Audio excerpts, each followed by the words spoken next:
नमस्कार, मैं हूं संजय सोनवनी। हमारे देश में पिछले 7 साल में जो बेरोजगारी बढ़ी है, करोड़ों युवा आज बेरोजगार है।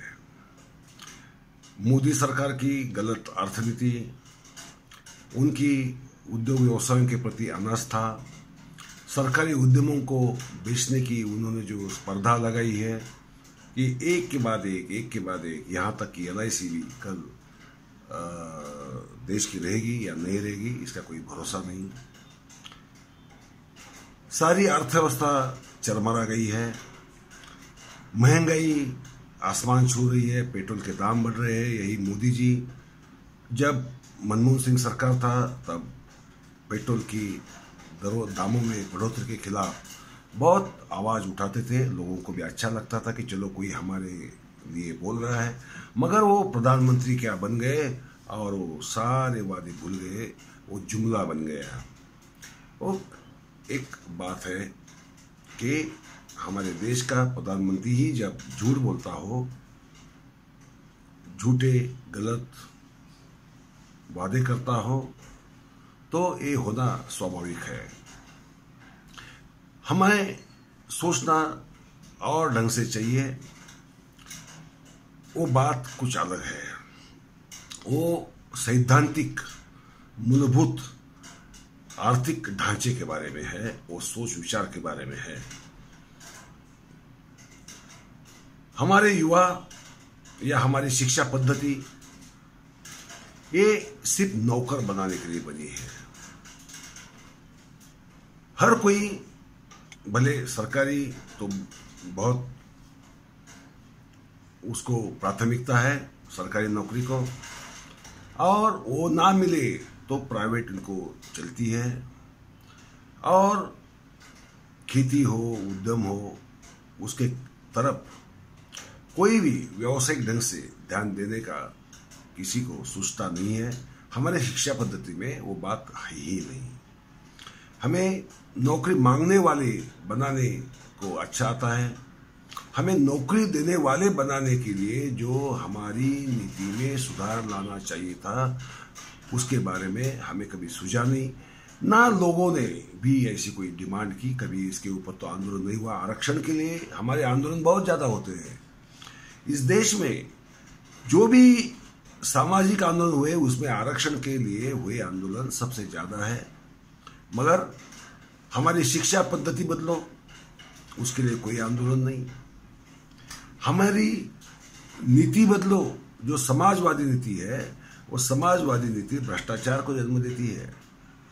हमें उद्यम व्यवसाय को एक ढंग से एक स्वतंत्रता मिले, लाइसेंस कुछ भी ना लगे, और जो भी चाहे वो अपना उद्यम, वो पारंपरिक हो, भले ही पुश्तैनी हो या नया जो अभी का जो नया टेक्नोलॉजी है, नए जो उद्यम है, जैसे रोबोटिक्स हो, जैसे आर्टिफिशियल इंटेलिजेंस हो, उसमें आगे बढ़ने के लिए या कोई अनुसंधान करने के लिए, नई कल्पनाएं लेकर आगे आने के लिए जो उद्यमी समाज निर्माण करने की जरूरत थी, कल्पना शक्ति रहने वाली समाज की जरूरत थी, साहसी लोगों को पैदा करने की जरूरत थी, और उनको सपोर्ट करने वाले फाइनेंसर्स या फाइनेंसिंग कंपनीज या बैंक्स खड़ी करने की जरूरत थी।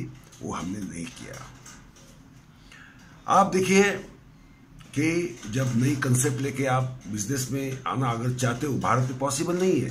भारत में कोई बिल गेट पैदा नहीं हो सकता, कोई स्टीव जॉब्स पैदा नहीं हो सकता। क्यों? मैं बताता हूं। क्योंकि समझो आपके पास कोई कंसेप्ट है, तो कंसेप्ट डेवलप करने के लिए पैसा लगता है। कंसेप्ट डेवलप करने के बाद वो नहीं होने की वजह से वो लोगों के गले उतारने को, उसको प्रॉफिट में लाने को बहुत वक्त लगता है। तब तक इन्वेस्टमेंट करने वाला आपको चाहिए होता है। भारत में बैंक जब आपको लोन देती है, कर्जा देती है उद्यम व्यवसाय के लिए, तो उसका मॉरेटोरियम पीरियड जिसे हम कहते हैं कि आपने कर्ज लेने के बाद व्यवसाय चालू करने तक जो टाइम लगेगा, क्योंकि एक दिन में तो फैक्ट्री खड़ी नहीं होती।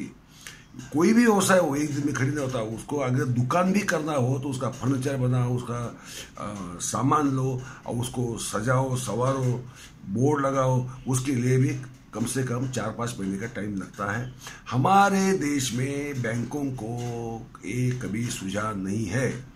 बैंक क्या करती है, लोन लिया है ना तो 6 महीने में या 3 महीने में 1 साल में आपने हफ्ते उसके वापस देना शुरू कर देना चाहिए। इसका मतलब कि आपको कब साल भर में या 3 महीने में या 6 महीने में आपकी संस्था को मुनाफे में लाना है। आप कितना भी कोशिश किया तो होता नहीं है। इसलिए फिर होता ऐसा है कि बैंकों का लोन लेते समय ही कुछ चीज़ों की जो खरीदी के दाम है वो बढ़ाए जाते हैं, वो मार्जिन मनी में उसका यूज किया जाता है। और एक दिन ऐसा आ जाता है कि बैंकों को डूबने के खिलाफ सिवा कुछ दिखने को नहीं मिलता। एक्चुअली होना क्या चाहिए, कम से कम इंडस्ट्री अगर हो, फैक्ट्री अगर हो तो उसको सही मायने में देखो तो प्रॉफिट में आने को कम से कम 5 साल लगते हैं। समझ लीजिए आप ये बात, उतना वक्त लगता है, उतनी मेहनत करनी पड़ती है, उतने पापड़ बेलने पड़ते हैं। मगर हमारे देश में 5 साल क्या छोड़ो 1 साल भी इंतजार बहुत मुश्किल से होता है। तो फिर उद्यम कौन करेगा, जिसके पास पैसा ऑलरेडी पड़ा है ऐसे आदमी, क्योंकि मार्जिन मनी मांगेंगे, है ना। मार्जिन मनी मांगे कम से कम 25% आपके तो होने चाहिए। फिर आपने सिर्फ 25% नहीं, आपने गिरवी रखने के लिए कोलैटरल सिक्योरिटी आपके पास कुछ एसेट चाहिए। जो मालदार है ऑलरेडी, जिसके पास संपत्ति है, ऐसा ही आदमी अपने उद्योग के लिए कर्जा ले सकता है। मगर नया कोई बच्चा हो, बच्चा यानी युवा, उसको लगे कि मैं एक क्वांटम कंप्यूटर बनाना चाहता हूं और उसको कम से कम 100 करोड़ रुपया खर्च आएगा। वो सचमुच वास्तव में आएगा या नहीं आएगा मुझे नहीं मालूम, मगर मेरा ये प्लान है।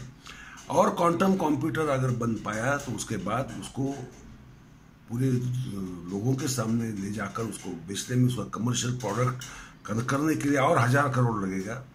तो ऐसे समझो कम से कम 1100 करोड़, जिसका अंजाम हमें मालूम ही नहीं है कि क्या होने वाला है। ईमानदारी से काम होगा मगर अंजाम गलत भी हो सकता है, कभी कभी वो सफल नहीं होता है, कुछ टेक्निकल त्रुटियां रह जाती है, नहीं होता। हमारे देश में ऐसा कोई करने को तैयार है? बिल्कुल नहीं। तो आप मुझे बताइए कि उद्यम व्यवसाय करने के लिए लोग आगे आएंगे कैसे? वो आने के लिए हमारे पास नीति क्या है? हमने ऐसी कौन सी नीति बनाई कि जिस वजह से उद्यमियों की संख्या बढ़े और नौकरी मांगने वालों की संख्या कम हो, रिजर्वेशन हो या ना हो। मगर हमारे देश में ऐसी मानसिकता बनाना पहली बात, आर्थिक नीति बनाना दूसरी बात, और वो अमल में लाना, उसको प्रॉपरली मॉनिटर करना और ईमानदारी से मॉनिटर करना, ये चौथी बात। ये 4 बातें अगर होती नहीं है तो हमारे देश में सिर्फ नौकरियां मांगने वाले रहेंगे। और आज तो वैसे भी हमारा देश नौकरियां मांगने वालों का देश है, भले वो इस देश में मांगे या विदेश में मांगे, मांगता तो नौकरी है ना। हमारे कितने लोग हैं जो विदेश में जाके मालिक बने बैठे, मालिक, वो सीईओ बने, वो पिक्चर ये नहीं चलेगा। ये तो नौकरी है, आखिर नौकरी है। भले ऊंचे ओहदे पर है मगर नौकर है, भले सीईओ होंगे मगर नौकर है, वो मालिक नहीं है। वो कल्पना को उन्होंने अंजाम नहीं दिया है, अंजाम देने वाले कुछ और थे, क्योंकि उनके देश की जो आर्थिक नीतियां थी वो बहुत खुलापन रखने वाले थे, वो लिबरल थी, वो लिबर्टी को मानने वाली थी, स्वतंत्रतावाद को समझने वाली थी। मगर हमारे देश में ये समाजवाद जो लोगों को भिखारी बनाता है, ये समाजवाद लोगों को भ्रष्ट बनाता है, ये समाजवाद लोगों को आलसी बनाता है, ये समाजवाद जो स्पर्धा करने से लोगों को डराता है, ये समाजवाद सुरक्षा मांगता है। सिर्फ रिजर्वेशन क्यों चाहिए? क्योंकि सुरक्षा है ना। एक बार सरकारी नौकरी मिल गई तो रिटायर होने तक कुछ करने की जरूरत नहीं है। जो जितना भी जन सके करो, नहीं जमा ठीक है। आप रिटायर होते हैं, वो आपको अभी 17% महंगाई भत्ता बढ़ोतरी हुई ना केंद्र सरकार के कर्मचारियों की। उन्हें कुछ मेहनत नहीं करनी पड़ी उसके लिए, उन्होंने कुछ उपजाऊपन नहीं दिखाया, उन्होंने कुछ क्रिएशन नहीं किया।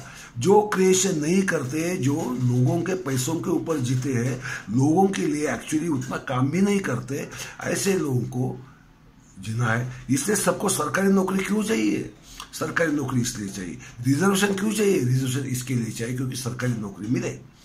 प्राइवेट सेगमेंट में भी अभी रिजर्वेशन मिले ऐसी डिमांड हो रही है, वह भी ऐसी डिमांड हो रही है। वो तो कभी होने की संभावना नहीं है, होनी भी नहीं चाहिए, मगर डिमांड तो है। हम ऐसे कैश 22 सिचुएशन में फंसे हैं कि हमारे देश के नौजवानों का कोई फ्यूचर नहीं है।